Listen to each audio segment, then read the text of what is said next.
What's going on, Pacer Nation? Welcome back to another episode of Bring the Juice. Pacers, well, we can exhale a little bit. The Pacers take care of business back and forth the entire time we watched this game live. So shout out to everybody who did hang out with us there in the live stream. But Pacers able to take care of business despite the fact they were trailing at halftime, and really a back and forth game throughout this game. Pacers started out really hot, then really struggled for a while, ended up down by 3 at the half, and then when it mattered the most in that fourth quarter, Pacers able to take care of business. So how are we feeling after that game? Relieved. 2-0, and MSG is just crazy. Not very many teams can do it, so I think that really just proves how good the Pacers actually are. Like, people doubted them all year. They shot 71% from the free throw line and still won. So, I mean, Siakam stepped up huge. Big game from him. Halliburton needs to be a little better, but he still had a double-double even in a rough game. So, this is a game where Tyrese Halliburton and Miles Turner both really didn't do a lot in that first half, but credit to them in that second half, really stepped up in a lot of ways. Tyrese with 14, Miles with 16, and pretty much all that coming in the second half. So definitely huge, but I think, like you said, got to start with Pascal Siakam, and has had some up and down games during these playoffs, and it was really cool to see him actually take it on, and really from the start, he had the first 11 points for the Pacers in this game, and really throughout this game, other than some of the free throws, I mean, he could have easily had 40, but finished with 39 in this game, and just consistently was hitting and on the mark to start this game, and just consistently was, the difference in this game for Indiana. Yeah, huge difference, and even though the first half, nobody else had scored except Siakam, at the end of the game, there was still, six players in double figures. So, TJ McConnell stepped up. Even though he had some rough stretches, he had 10 points. So, really, because all things considered, he would have had a plus or minus a +5. So, all you can really ask for. Miles Turner stepped up huge in the fourth. Didn't really do much through the first 3 quarters. I don't know if he's hurt or what's going on, but it seemed like he was just off the floor a lot. Just weird. But Siakam, obviously, huge game. Halliburton still had 11 assists, so, kind of a normal game, but also not. It was kind of weird. I don't know how to explain it. But back and forth. Mathurin didn't really play. Don't really know if Rick wanted to go away from him because he was just not playing good or what, but him and Toppin really didn't have much of an impact on this game as much as they did the last game. I guess Toppin more had an impact in the last game, but still, overall, a good game. Brunson did his thing.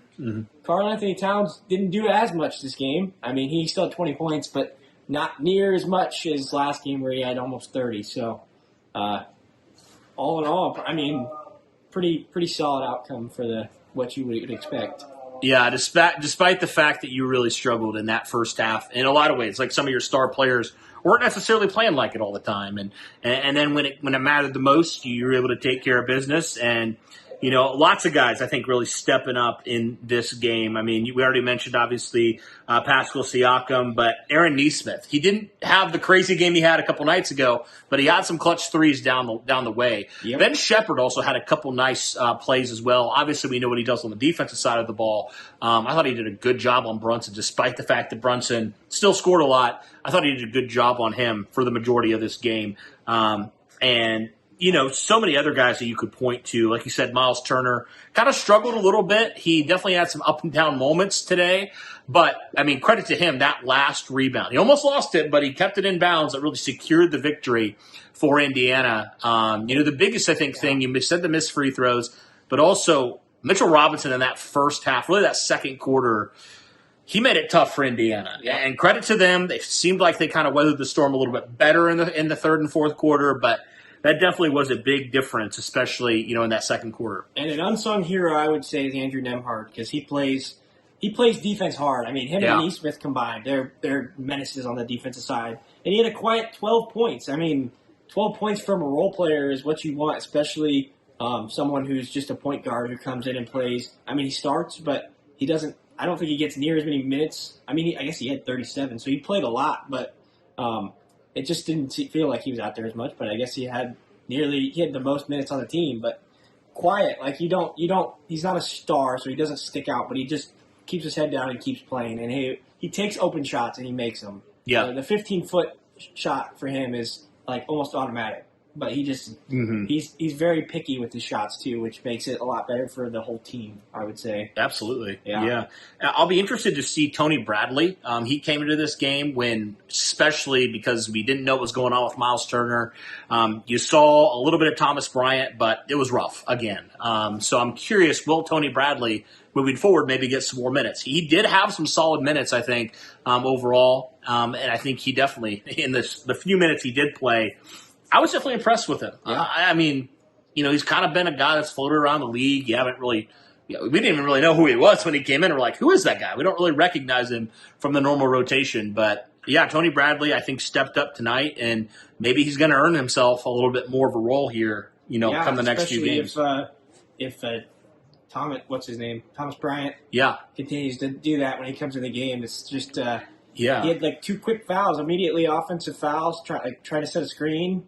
And then he gets a foul on the other end. Just kind of immediately, he was -9. He played 4 minutes and they scored 9 points. So he came in and all of a sudden they went on this run. Yeah, it's just like anytime he comes in the game.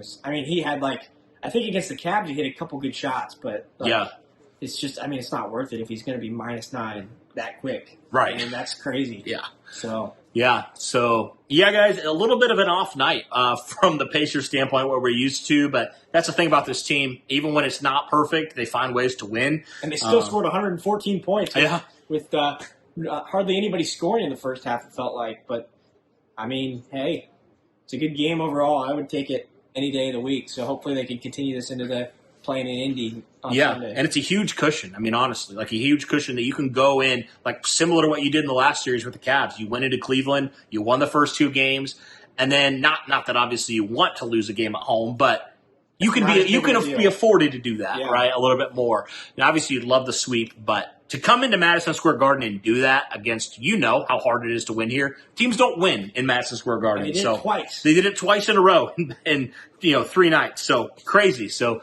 Yeah, guys, Pacers will be back at home on Sunday. We'll have to see if they're able to take care of business, go up 3-0 in this series. And, as this series goes along, it's going to be interesting to see, do the Knicks just continue to run out of gas, because they're playing 40 minutes a game. Brunson 40.